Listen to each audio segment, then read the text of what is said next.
نہ کر مشکل سر کی باتیں بیاں کر، نبی کے معطر پسینے کی باتیں میرے سرکار کی۔ الحمدللہ رب العالمین والصلاة والسلام علی سید الانبیاء والمرسلین، اما بعد فاعوذ باللہ من الشیطان الرجیم، بسم اللہ الرحمن الرحیم۔ نبی پاک صاحب لولاک صلی اللہ تعالیٰ علیہ وآلہ وسلم کی ذات والا صفات پر درود پاک پڑھنے کے بے شمار فضائل و برکات ہیں۔ چنانچہ نبی رحمت، شفیع امت، تاجدار ختم نبوت، شمع بزم ہدایت صلی اللہ تعالیٰ علیہ وآلہ وسلم کا فرمان عظمت ہے، میرا جو امتی اخلاص کے ساتھ مجھ پر ایک مرتبہ درود پاک پڑھے گا، اللہ تبارک و تعالی اس پر 10 بار رحمت نازل فرمائے گا، اس کے 10 درجات بلند فرمائے گا اور اس کے لیے 10 نیکیاں لکھے گا اور اس کے 10 گناہ مٹائے گا۔ دیکھیے کتنی پیاری فضیلت ہے درود پاک پڑھنے کی، کہ درود پاک ایک مرتبہ پڑھا ہے، اللہ 10 رحمتیں اللہ تبارک و تعالی نازل فرما رہا ہے، سبحان اللہ، 10 درجات کو بھی بلند فرما رہا ہے، اللہ اکبر، اور پھر ساتھ ہی ساتھ میں اللہ تبارک و تعالی 10 گناہوں کو بھی معاف فرما رہا ہے۔ تو اللہ کہ حبیب علیہ السلام پر درود پاک پڑھتے رہا کریں۔ ہمارے شیخ طریقت امیر اہل سنت دامت برکاتہم العالیہ نے ہمیں نیک اعمال کے مطابق زندگی گزارنے کی ترغیب ارشاد فرمائی ہے۔ آپ ہمیں کثرت درود کے حوالے سے بھی ترغیب ارشاد فرماتے رہتے ہیں۔ ہمیں چاہیے کہ نیک اعمال کے مطابق اپنی زندگی گزاریں اور کثرت درود کو بھی اپنا لیں۔ صلو علی الحبیب صلی اللہ تعالی علی محمد وعلی آلہ وصحبہ وبارک وسلم، صلاۃ و سلاما علیک یا سیدی یا رسول اللہ۔ الحمدللہ ایک بار پھر مدنی چینل کا پروگرام باتیں میرے سرکار کی صلی اللہ علیہ وسلم لے کر آپ کی بارگاہ میں حاضر ہیں۔ الحمدللہ اس میں ہمارے ساتھ جو ہے وہ اسپیشل پرسن تشریف فرما ہوتے ہیں، کچھ عمومی اسلامی بھائی بھی ساتھ ہوتے ہیں، تو عمومی خصوصی دونوں کے لیے فائدے کی باتیں ہیں، کیونکہ جو بات بھی ہمارے سرکار صلی اللہ علیہ وسلم کی ہے تو وہ تو فائدے والی ہی ہے نا، وہ تو کچھ نہ کچھ دینے والی ہے، کچھ نہ کچھ نوازنے والی ہے۔ آئیے ہم باتیں کرتے ہیں سرکار صلی اللہ علیہ وسلم کی۔ آج کا جو ہم نے ٹاپک جو چنا ہے وہ نبی رحمت، شفیع امت صلی اللہ تعالیٰ علیہ وآلہ وسلم کے اخلاق کریمہ کے حوالے سے ہم کچھ گفتگو کریں گے انشاءاللہ کریم۔ اما عائشہ صدیقہ طیبہ طاہرہ رضی اللہ تعالی عنہ فرماتی ہیں، رسول پاک صاحب لولاک صلی اللہ تعالیٰ علیہ وآلہ وسلم سے زیادہ کوئی خوش اخلاق نہیں تھا۔ آپ صلی اللہ علیہ وآلہ وسلم کے صحابہ یا آپ صلی اللہ علیہ وآلہ وسلم کے گھر والوں میں سے کوئی بھی آپ کو پکارتا، یعنی آپ کو جب کوئی پکارتا تو نبی پاک صلی اللہ علیہ وآلہ وسلم اسے لبیک میں جواب ارشاد فرمایا کرتے تھے، اللہ اللہ لبیک، میں حاضر ہوں، اللہ۔ کتنا پیارا انداز ہے نبی رحمت صلی اللہ علیہ وسلم کا۔ آپ صلی اللہ علیہ وسلم اپنے صحابہ رضی اللہ تعالی عنہم اجمعین سے خوش طبعی بھی فرماتے اور سب کے ساتھ مل جل کر رہتے، ہر ایک سے گفتگو فرماتے۔ صحابہ کرام رضی اللہ تعالی عنہم اجمعین کے بچوں سے بھی خوش طبعی فرماتے، ان کے بچوں کو مبارک گود میں بٹھا لیتے۔ آزاد، غلام اور مسکین سب کی دعوتوں کو قبول فرماتے۔ مدینہ پاک کے دور دراز ایریے کے اندر بھی کوئی مریض ہوتا تو نبی رحمت صلی اللہ علیہ وسلم ان مریضوں کی عیادت کے لیے، تیمارداری کے لیے بنفس نفیس خود تشریف لے جایا کرتے تھے. جو آپ علیہ الصلوۃ والسلام سے معذرت کرتا تھا تو فرماتے ہیں کہ آپ صلی اللہ علیہ وسلم معذرت کرنے والے کی معذرت قبول فرما لیا کرتے تھے. اللہ اللہ ہیں یہ باتیں ہیں میرے سرکار صلی اللہ علیہ وسلم کی. آقا علیہ الصلوۃ والسلام کا کیا اخلاق کریمہ ہے. سبحان اللہ سبحان اللہ. ہیں آقا دو جہاں علیہ الصلوۃ والسلام کا تعلق جن جن کے ساتھ تھا.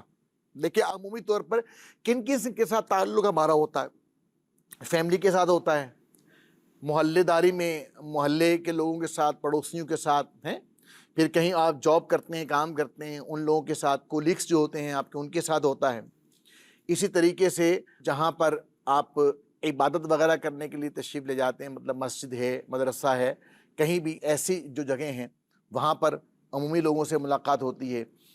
تو گھر کے اندر یا گھر کے باہر کہیں بھی جب نبی پاک علیہ الصلوۃ والسلام کی ہم تعلیمات دیکھتے ہیں نا تو آقا علیہ الصلوۃ والسلام کے اخلاق ہر جگہ ہمیں ملتے ہیں. آپ صلی اللہ علیہ وسلم جو ہے وہ مسکراہٹیں بکھیرنے والے ہیں. آپ علیہ الصلوۃ والسلام مسکراتے رہا کرتے تھے. ہیں آپ صلی اللہ تعالیٰ علیہ وآلہ وسلم سلام میں پہل فرمایا کرتے تھے. ہیں آپ صلی اللہ تعالیٰ علیہ وسلم جب گفتگو فرماتے تھے نا, ایسا پیارا انداز, ایسا پیارا انداز, ایک تو دل نشیں گفتگو, ایسے پیارے الفاظ, ایسے الفاظ جیسے گویا کہ موتی جھڑ رہے ہیں. بڑی نرمی, بڑی شائستگی ہوتی تھی گفتگو کے اندر. اور صحابہ کرام رضی اللہ تعالی عنہم اجمعین اس بات کی گواہی دیتے ہیں کہ جب آپ صلی اللہ علیہ وآلہ وسلم گفتگو فرماتے تھے نا تو اس انداز میں گفتگو کرتے تھے ٹھہر ٹھہر کر کہ اگر کوئی آپ کے الفاظ کو کاؤنٹ کرنا چاہتا نا, کوئی اگر جو گننا چاہے کہ کتنے لفظ آپ نے استعمال فرمائے ہیں تو آپ علیہ السلام کے وہ الفاظ کو کاؤنٹ بھی کر سکتا تھا. ایسے جو ہے پیارا جو ہے وہ مدھم اور میٹھا اور جو ہے وہ نرم جو ہے وہ لہجہ آپ صلی اللہ علیہ وآلہ وسلم کا تھا. اور بعض دفعہ کیا ہوتا ہے کہ کوئی ایسی چیز ہے کہ سامنے والے کو ایک مرتبہ گفتگو کی تو سمجھ میں نہیں آئے, تو نبی پاک علیہ السلام کا یہ بھی انداز مبارک ہوا کرتا تھا کہ ہمارے آقا علیہ السلام کوئی ایسی گفتگو فرما رہے ہیں اور آپ کو لگتا ہے کہ اس کو مجھے جو سامعین ہیں, جو سامنے بیٹھے ہوئے ہیں, جو میری گفتگو سن رہے ہیں, تو انہیں حاجت ہے اسے دوبارہ سننے کی, تو نبی پاک علیہ السلام جو ہے اپنے گفتگو کے اندر بعض دفعہ اسی بات کو ایک بار, دو بار, تین بار ضرورتاً یوں اپنے الفاظ کو دہرا بھی دیا کرتے. سبحان اللہ سبحان اللہ. کتنا پیارا انداز ہے, کتنا محبت بھرا, کتنا چاہت بھرا انداز ہے. اور اپنے جو سامنے بیٹھے ہوئے ہیں ان کو بات سمجھ میں آ جائے, ان کی خیرخواہی کا بھی اس کے اندر جذبہ شامل ہے. تو حسن اخلاق نبی پاک علیہ السلام کی جو گفتگو کا انداز دیکھیں. ہمارے ہاں کیا ہے, گالم گلوچ, ابے تبے تو تکار ہیں. بعضوں کی تو معاذ اللہ ایسی عادت بنتی ہے, ایسے لوگ دیکھے ہیں معاشرے کے اندر موجود ہیں کہ وہ سلام انہوں نے کیا کرنا ہے, وہ بیچارے آتے سر پہلے گالی بکتے ہیں یا پہلے جملہ کستے ہیں پھر کوئی بات کرتے ہیں. حالانکہ نبی پاک علیہ السلام کا طریقہ کیا ہے, آپ علیہ السلام گفتگو شروع فرمانے سے پہلے کیا ہے, سلام کیا کرتے تھے. ہیں تو سلام کو عام کرنا چاہیے. سلام کیا ہے, بیسیکلی کیا ہے, السلام علیکم ورحمۃ اللہ وبرکاتہ. یہ اصل میں اپنے مسلمان بھائی کے لیے اللہ رب العالمین جل مجد الکریم کی بارگاہ میں دعا ہے. اے میرے بھائی آپ پر سلامتی ہو, سبحان اللہ, آپ پر رحمت ہو, سبحان اللہ, اللہ تبارک و تعالی آپ کو برکتوں سے مالا مال فرمائے ہیں. تو دعا سے گویا کہ آغاز جو ہے گفتگو کا.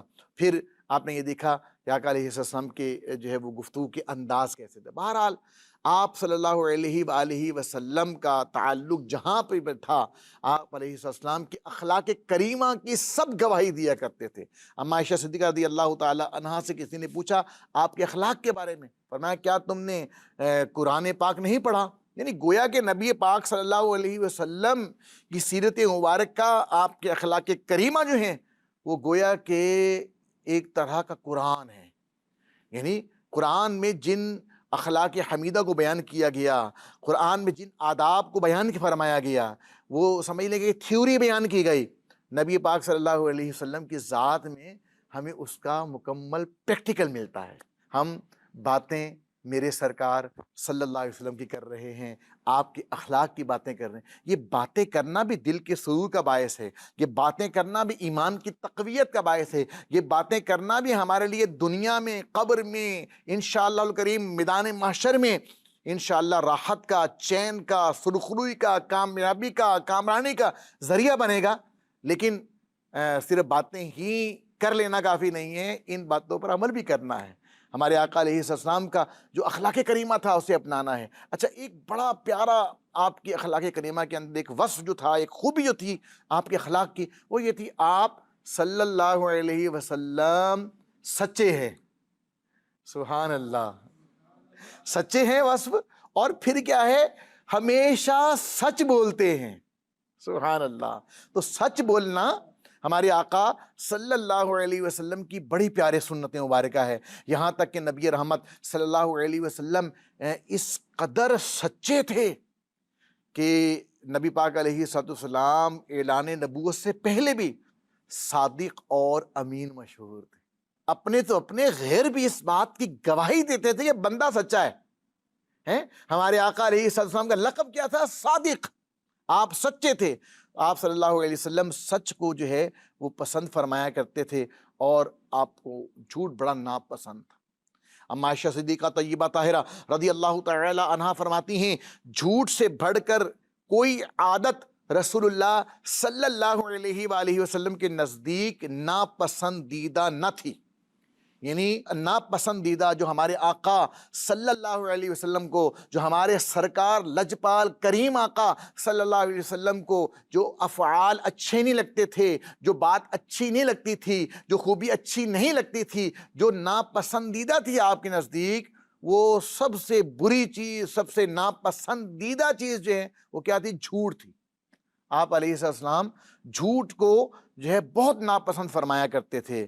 تو اے عاشقان رسول، ہمارے خصوصی اسلامی بھائی، ہمارے عمومی اسلامی بھائی، ہمارے مدنی چینل کے ناظرین، ہمارے آقا صلی اللہ علیہ وسلم جھوٹ کو پسند نہیں فرماتے تھے، تو پھر ہمیں بھی جھوٹ کو ناپسند بھی کرنا ہے اور جھوٹ بولنا بھی نہیں ہے۔ اب کوئی بولے کہ مجھے جھوٹ پسند نہیں ہے، ارے بھائی پسند نہیں ہے تو بھی جھوٹ بولتے کیوں ہو؟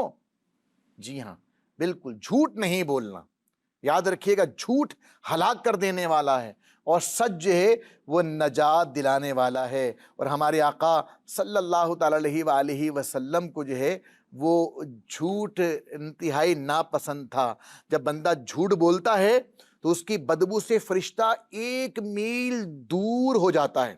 جو جھوٹ بولنا ہے نا، یہ جھوٹ بولنا فرمائیں یہ بہت بڑی خیانت ہے۔ تو جھوٹا ایک طرح کا خائن بھی ہے۔ جھوٹ ایمان کی مخالفت کرتا ہے، ایمان کا مخالف ہے۔ جو لوگوں کو ہنسانے کے لیے جھوٹ بولتا ہے اس کے لیے بربادی ہے۔ لوگوں کو ہنسانے کے لیے جھوٹ بولنے والا دوزخ کے انتہائی گہرائی میں جا کر گرتا ہے۔ جو گہرائی کتنی ہوگی؟ آسمان و زمین کے درمیان کا جو فاصلہ ہے اس کے برابر وہ گہرائی ہوگی۔ اتنی گہرائی میں جا کر جھوٹا جو ہے وہ گرے گا۔ الامان والحفیظ۔ جھوٹ بولنے والے کا منہ کالا ہو جاتا ہے، مطلب روحانیت رہتی نہیں ہے، نورانیت رہتی نہیں ہے۔ تو جھوٹ کی بڑی بڑی مطلب جو ہے نا وہ مذمت ہے، اللہ ناپسند فرماتا ہے، اللہ کے حبیب علیہ السلام ناپسند فرماتے ہیں۔ جھوٹ جو بولنا ہے، فرمایا کہ یہ منافقوں کی نشانیوں میں سے ایک نشانی ہے۔ جھوٹ بولنے والا قیامت کے دن اللہ کریم کے نزدیک سب سے زیادہ ناپسندیدہ افراد کی فہرست میں شامل ہوگا۔ آئیے اللہ کی بارگاہ میں دعا کرتے ہیں، اللہ میں جھوٹ نہ بولوں، کبھی گالی نہ نکالوں، میں جھوٹ نہ بولوں، کبھی گالی نہ نکالوں، اللہ مرض سے تو گناہوں کے شفا دے، آمین بجاہ النبی الامین صلی اللہ تعالی علیہ وآلہ وسلم۔ صلو علی الحبیب صلی اللہ تعالی علیہ وآلہ وسلم۔ پروگرام دیکھ رہے ہیں باتیں میرے سرکار صلی اللہ علیہ وسلم کی، بات ہو رہی ہے آقا علیہ الصلوۃ والسلام کے حسن اخلاق کی بات ہو رہی ہے، ہمارے آقا صلی اللہ علیہ وسلم کی سچائی کی بات ہو رہی ہے، ہمارے آقا صلی اللہ علیہ وسلم کی جھوٹ سے بیزاری کی، اور جھوٹ جو ناپسندیدہ نبی پاک علیہ الصلوۃ والسلام نے اسے قرار دیا ہے۔ تو ہم آقا علیہ الصلوۃ والسلام کی ان پیاری پیاری اداؤں کو ہم ذہن میں بٹھا کر ہم یہ ذہن بنا لیں اپنا کہ انشاءاللہ الکریم ہمیشہ سچ بولیں گے، انشاءاللہ الکریم ہمیشہ جھوٹ سے بچتے رہیں گے، انشاءاللہ الکریم گالی نہیں نکالیں گے، انشاءاللہ الکریم غیبت نہیں کریں گے، انشاءاللہ الکریم کسی پر بہتان نہیں باندھیں گے، انشاءاللہ الکریم ابے تبے تو تکار اس انداز سے گفتگو کرنا چھوڑ دیں گے۔ اور کیسے گفتگو کریں گے؟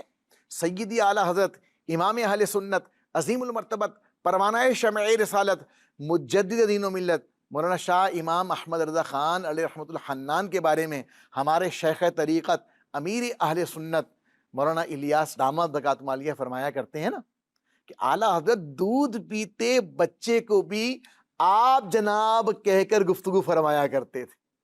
اللہ اللہ، تو ہم بھی انداز کو اپنا لیں بھائی، ہم بھی آپ جناب سے بات کریں، ابے تبے تو تکار کو نکالیں اپنی لائف سے، اپنی زندگی سے نکالیں، اس کو گالم گلوچ کو نکالیں اپنی زندگی سے، جھوٹ کو نکالیں اپنی زندگی سے، اور آقا علیہ الصلوۃ والسلام کی سرکار کی باتوں آپ کے اخلاق سے جو ہے وہ ہم سبق حاصل کرتے ہوئے اچھائیوں کو لے کر آ جائیں، سچائی کو لے کر آ جائیں، آپ جناب کو لے کر آ جائیں، اچھی ڈسکشن کو، اچھی گفتگو کو لے کر آ جائیں۔ اچھا یہ ہوتا ہے کہ جب یہ ہم گفتگو سن رہے ہیں تو ذہن بنتا ہے، چاہے چینل پہ ناظرین ہمارے دیکھ رہے ہیں اور سن رہے ہیں تو ان کا ذہن بھی بنتا ہے، تو جب سنتے ہیں تو ذہن بنتا ہے، لیکن کیا ہے جیسے ہی پروگرام سے مدنی چینل کی اسکرین سے آگے پیچھے ہوئے یا کہیں دعوت اسلامی کا ہفتہ وار اجتماع ہو رہا ہے، کہیں امیر اہل سنت داماد مالی کے مدنی مذاکرہ ہو رہا ہے، ایسے ہی اللہ کی راہ کے مسافر بنے، قافلے میں سفر کی ساتھ ملی، مطلب دینی اجتماعات میں، اللہ کی راہ میں، اللہ والوں کی صحبت میں، علماء اہل سنت کی صحبت میں، مبلغین دعوت اسلامی کی صحبت میں بیٹھے ہیں، اچھی باتیں ہو رہی ہیں، سرکار علیہ الصلوۃ والسلام کی باتیں ہو رہی ہیں، تو ذہن بن رہا ہوتا ہے کہ بھائی ہاں گالی چھوڑ دینی ہے، جھوٹ چھوڑ دینا ہے، انشاءاللہ سچ بولنا ہے، جھوٹ سے بچنا ہے، یہ ذہن بن رہا ہوتا ہے، لیکن کیا اس پہ استقامت نہیں ملتی۔ استقامت کیسے ملے گی؟ بھائی یہ جو پروگرام ہم نے ریکارڈ کیا ہے، ٹھیک ہے نا، یہ پروگرام ابھی دیکھ رہے ہیں، یوٹیوب کے اوپر بھی مل جائے گا، تو اس پروگرام کو دیکھیں بار بار، ایسے ہی جو سچائی کے موضوع پر کتابیں لکھی گئی ہیں اس کا مطالعہ کریں، نبی پاک علیہ السلام کی سیرت مبارکہ کا جو ہے وہ مطالعہ کریں، اور اچھوں کی صحبت اختیار کریں۔ جو عاشقان رسول چینل دیکھ رہے ہیں تو میں آپ سے التجا کروں گا، کوشش کر لیں اپنی روٹین جو ہے نا اس انداز کے اندر بنائیں کہ آپ کی زندگی کے اندر ہفتہ وار اجتماع پکا ہونا چاہیے، آپ کی زندگی کے اندر مدنی مذاکرہ پکا ہونا چاہیے، آپ کی زندگی کے اندر آپ کا جو لائف سٹائل ہے اس کے اندر درس فیضان سنت کی ترکیب ہونی چاہیے، آپ کی جو لائف سٹائل ہے، آپ کی زندگی کے جو شب و روز ہیں، آپ کی جو روٹین ہے، آپ کا جو شیڈول ہے، اس میں ہفتے میں ایک دن نکال کر دوسروں کو نیکی کی دعوت دینا بھی ہونا چاہیے، ایک دن اللہ کی راہ میں سفر بھی کر لیں، مہینے میں 3 دن اللہ کی راہ کے مسافر بن جائیں، قافلے میں سفر کر لیں۔ تو یہ وہ چیزیں ہیں کہ اللہ نے چاہا تو جب بار بار ہفتہ وار اجتماع ہے یا مدنی مذاکرہ ہے یا بیان کا سلسلہ ہے یا قافلہ ہے، سب جگہ جائیں گے، ہر جگہ سے کیا ہوگا، ہر جگہ باتیں میرے سرکار صلی اللہ علیہ وسلم کی ہوتی رہیں گی، ہم سنتے رہیں گے، انشاءاللہ الکریم عمل کا ذہن بھی بنتا رہے گا اور پریکٹیکلی عمل کرنے میں کامیاب ہو جائیں گے۔ اللہ تبارک و تعالیٰ کی بارگاہ میں دعا ہے کہ اللہ تعالیٰ نبی پاک علیہ الصلوۃ والسلام کی اخلاق کریمہ سے ہمیں سیکھ کر اس کے مطابق اپنی زندگی کو سجانے کی، مزین کرنے کی توفیق عطا فرمائے، آمین بجاہ النبی الامین صلی اللہ تعالیٰ علیہ وآلہ وسلم۔ نہ کر مجھ کو پر کی باتیں بیاں کر، نبی کے معطر پسینے کی باتیں میرے سر